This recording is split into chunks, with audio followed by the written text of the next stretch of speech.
I am having a camera issue. So we are going to go. You don't have to see me. I know you want to, but I'm just kidding. Let's go with the Astros late lunch with Larry. It is Friday, January 13th, 2023. Friday the 13th. But here we are, trupping on through late lunch with Larry, the A triple L. Breaking news as we start is some arbitration settlements are happening. So I will double back before we finish and see if there's more announcements. Maybe I'll check it on my phone. Maybe it's good that my camera isn't working, so you won't see me trying to multitask through the A triple L.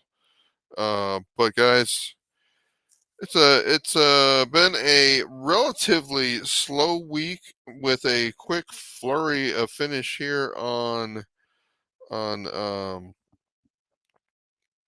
on Friday the 13th, where we got, which is arbitration settlement day. If you guys remember all the way back to um the original off-season outline, we talked about today being arbitration settlement day. I'll be completely transparent with you guys. It kind of snuck up on me. But if you guys remember, we've got several players that, well, I don't want to really turn that off. We got several players that are eligible for arbitration. Apparently, Mauricio Dubon and the Astros have settled for 1.4. Phil Maton settled 2.55. Urquidy settled for 3.025.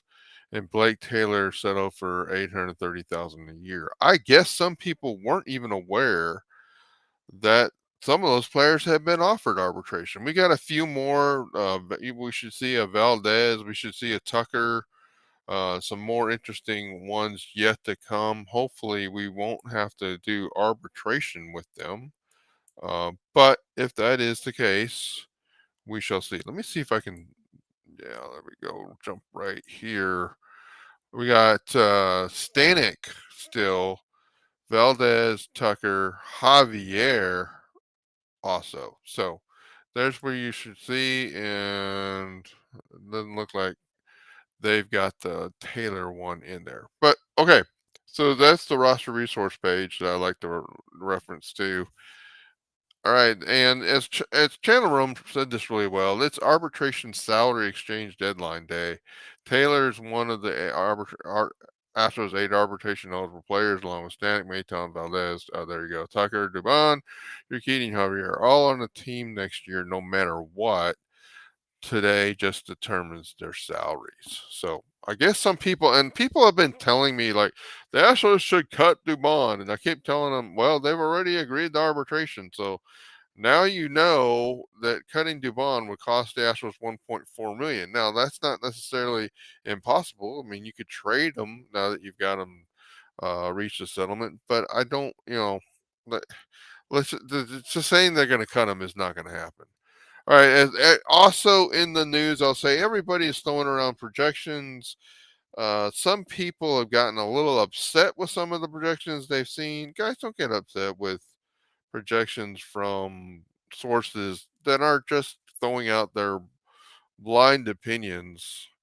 One of the things we do that's different here on the LarryTheGM website is we will give you the reasons why we put opinions together. And actually, the graded depth chart we're going to talk a lot about today is going to be a basis for us to continue to do that. We're going to go work through the league, and we'll do graded depth charts on the other teams. I think we'll figure out a little bit. I'll get into that in a minute. So key article points. So any questions? I see a few people in the chat. If you guys want to talk, chat to me. This is the Larry GM lunch with Larry time. So that you please feel free to jump in with any questions. I'll put the chat overlay on in the room, so if you do chat, everybody will see it. I am not going to do that, so everybody can read these. Some of these tables are going to be hard enough to read. So you're going to want it big enough. All right. So, but I will respond to your chats. So Astros graded depth charts. This is the article that went out yesterday. You can see the link right here. Please jump on this link. I'm really surprised this article hasn't uh, captured more attention, but that's okay. Thanks Zeke for coming in and joining me at lunch with Larry on a Friday afternoon. This is our time. Zeke, if you're at lunch, that's great. If you're already at happy hour, that's better. If you are just enjoying a little break from work, that's great too. We'll try to make this a little quick for everybody doing that part.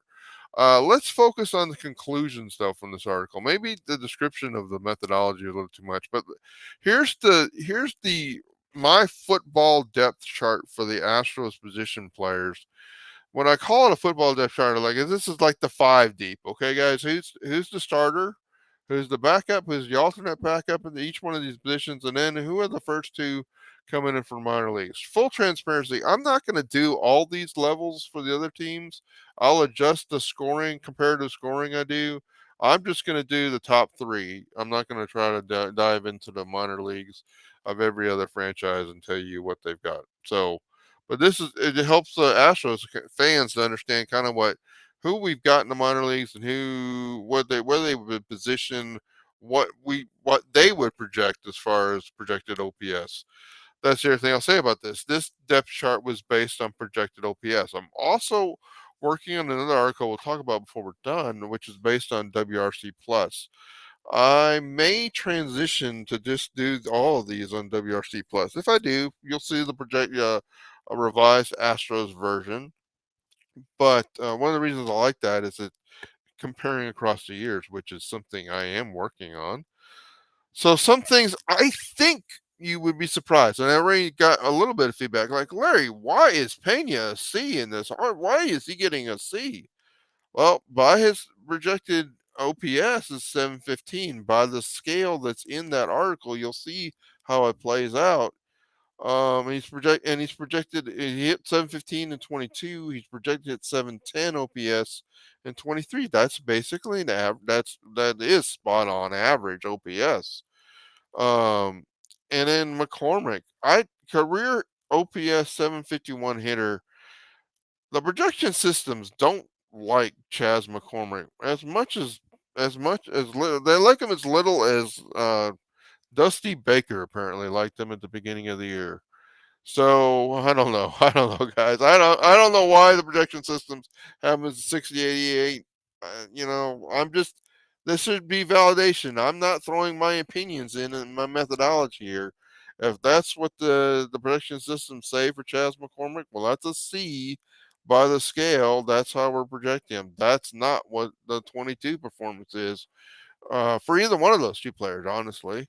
Dubon, you're probably surprised that he projects as well. I think his OPS is about that same territory, and he grades a C. And like most of you guys are like, no way, he much worse than that. Well, the projection systems are really looking at. I saw that too, Paul. The Chas McCormick rated out number 10 in the center fielders right now, which was kind of fascinating because half of Astros Twitter doesn't seem to appreciate that, and the projection system don't seem to appreciate the Chas McCormick that Paul, you and I love. So we'll see what happens.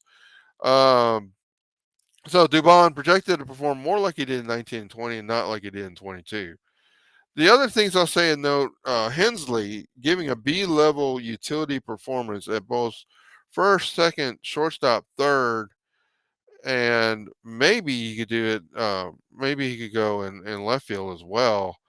That's the Astros utility plan, guys. Hensley across the infield, Dubon in the infield and the outfield with Myers and McCormick. Um, you know, competing for a starting job in center field, and the other guy covering the other outfield spots. Hey, Brian, thanks for joining too, guys. Hey, we got a good group for lunch. Let's have some fun. If it's already your weekend started, enjoy the weekend start. Diaz projected ahead of Lee and at first base. So that's the other part of this. I think that's going to happen, guys. We'll see. So I mean, these tables are going to be fluid as things happen. That's going to be the beauty of the depth chart tables. So yeah, Hensley Brian, I don't really understand those who have been talking about Gurriel utility plan. I mean, I wrote an article about it. My views are pretty clear.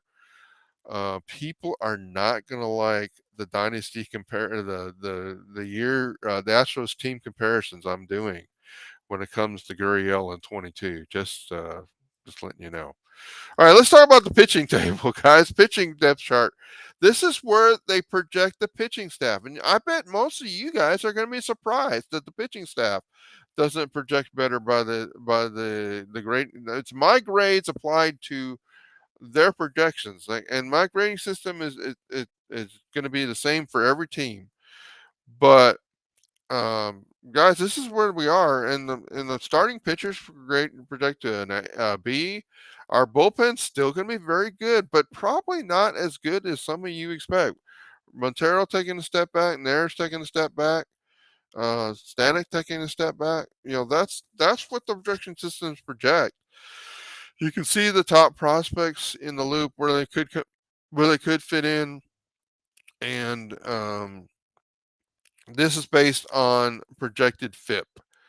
So I think the data is going to make more sense in this pitching table. Number one, you got to understand it's based on FIP. What I'm going to be doing when I compare the Astros teams of the past with current, I'm going to base it on FIP minus, which is a way of Brian. Well, how would we describe that? If you basically you take out you correct for the performance of the year, relative performance in the year. So that average FIP minus would be 100. Better than that is lower, and so that's what we'll be basing the projection systems for. It's basically applying a FIP into a scale that can be compared across multiple years based on the average FIP in that season and such. So because different years have different offensive histories. So Javier, believe he's ready for stardom. I'm with you guys on that, but the projection systems don't see that yet.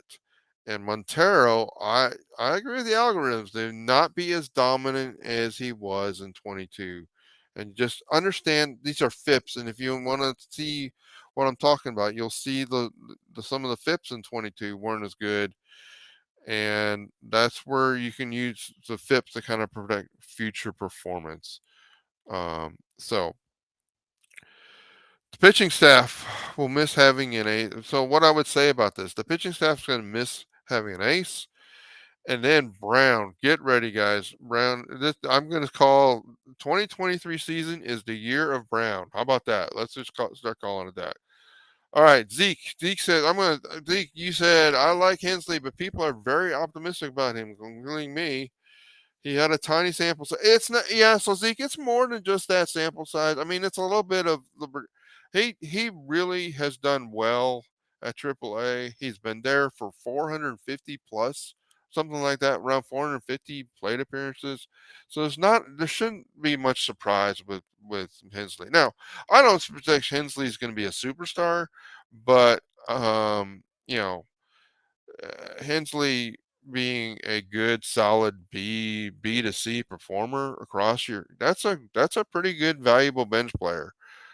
Yeah, Hensley was great at AAA, guys, and that's why the Astros were willing to bring him up. So let's talk about your other point here. Uh, how many teams can say that their number six is a C and not a D? So Zeke, your wish will be my command. This is what Zeke's saying, guys. Curious to see if our depth is really that good compared to the league. Zeke, that is the journey you will be taking with Larry the GM over the next before opening day. My commitment to you is we will be doing that. And so we're going to compare the depth charts of the current Astros with those of the other teams, and we're going to see where this team really compares. That's somewhat the point of the graded depth charts. I just want people to be aware of where we really are. So, yeah, let's and Hensley has a great walk rate, and that is going to be very valuable. And we all remember the great walk that he had. All right, so let's talk about some rumors. I'd love to hear you guys' opinion on this. The Yuli rumors seem really quiet, right? And is he just going to retire? Is he not I mean, what's his injury status? Are no other teams really interested? I mean, I think there's been a couple rumors. There was supposed to be a rumor him going to Boston. Nothing really uh, out about that, and so curious about where that's headed. Correa, what a rough week. So, guys, tell me your thoughts on Yuli. And then also let's talk about Correa for a minute. What a rough week. The Correa, but I'll tell you guys, the Correa hate just kind of baffles me. Um, I don't really understand why Astros fans feel the need to hate on Correa. I mean, I think it's partly to justify um why why the Astros were justified in their 165-year contract. But guys, there's no way Correa was ever going to accept that contract without going to the open market, and he was hopeful of getting better deals. I maybe they didn't really understand the magnitude of the medicals or what it looks like. Apparently, that the rumors are that his leg looks really degeneratively bad. I will say this about this deal. I know people are reporting it as a 6-year, $200 million deal. And that very well may be $200 million for 6 years. That may be what it turns out to be.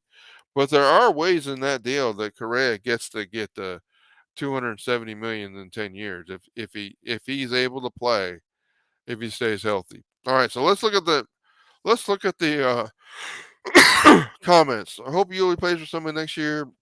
Sometimes you just have to lead quietly. Yeah, Brian, I agree with you. I wouldn't give Yuli a major league contract, and I have been kind of skewered and on Astros Twitter for that opinion. And you say not sure who will.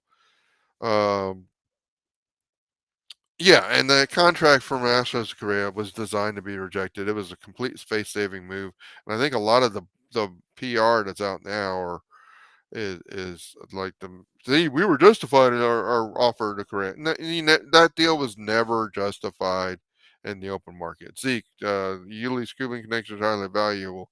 Some will take a flyer on him. That may be true. I mean, I hear that talk about the Cuban connection, but the Cuban connection of Yuli was so strong.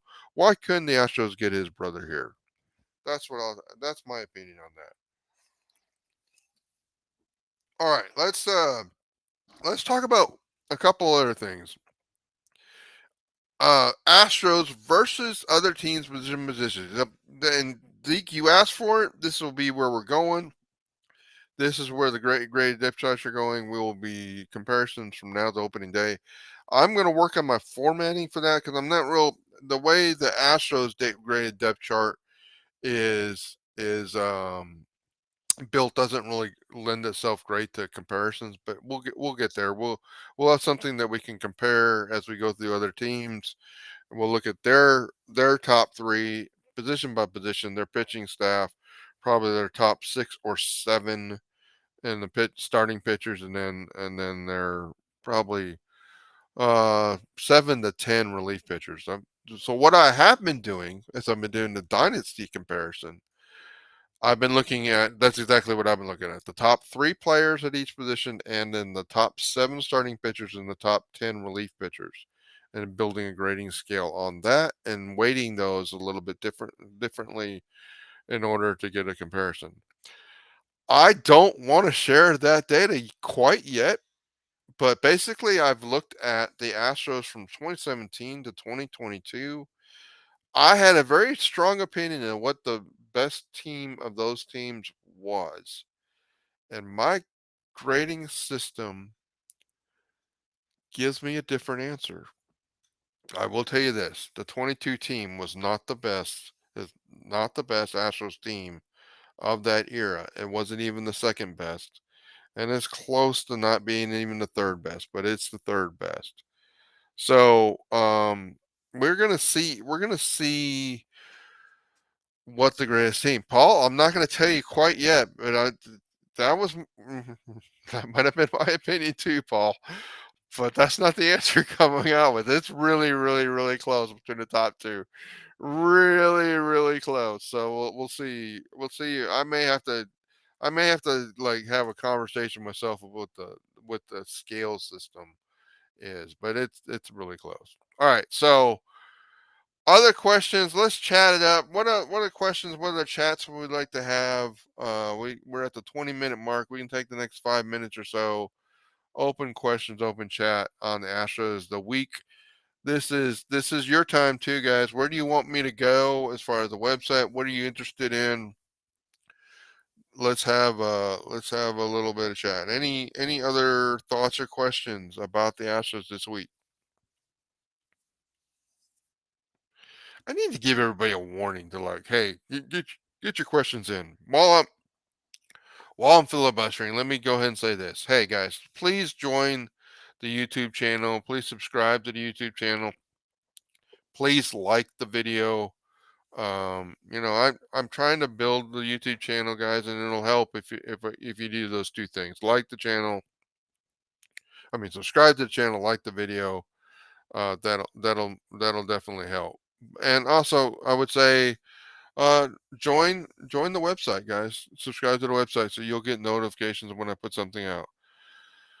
So Zeke, it could happen before, but it will happen after because that way the Astros will we they'll lock in their 23 salary. Um, you know, I the as far as how long, my opinion is it should happen like almost simultaneously. Like here's the $5 to $6 million offer for 2023, but doesn't this shiny 10-year $280 million offer look good?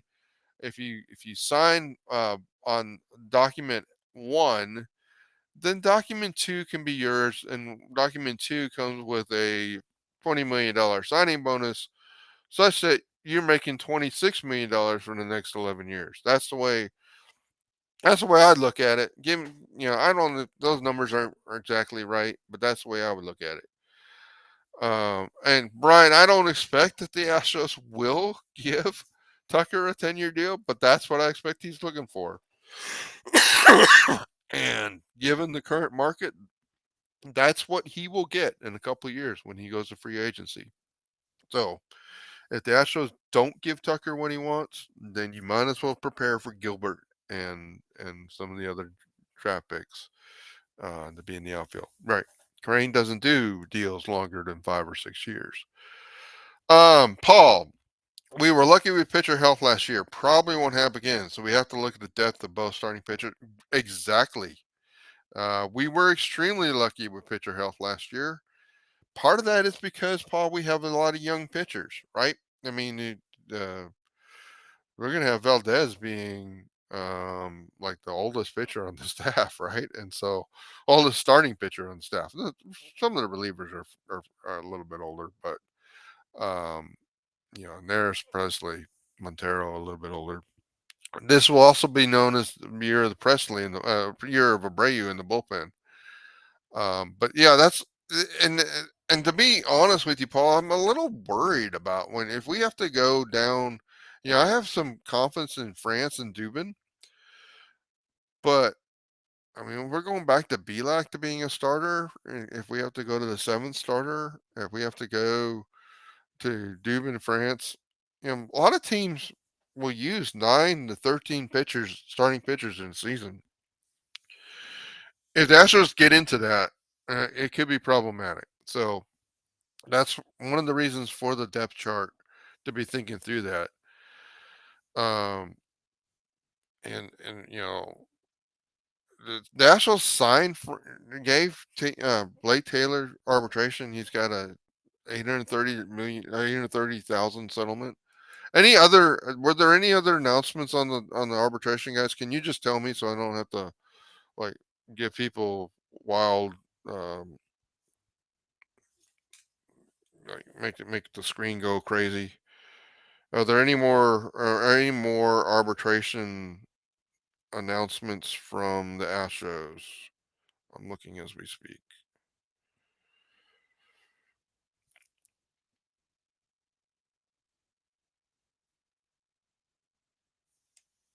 Yeah, Urquidy's one I showed, didn't I? I think I showed Urquidy on there.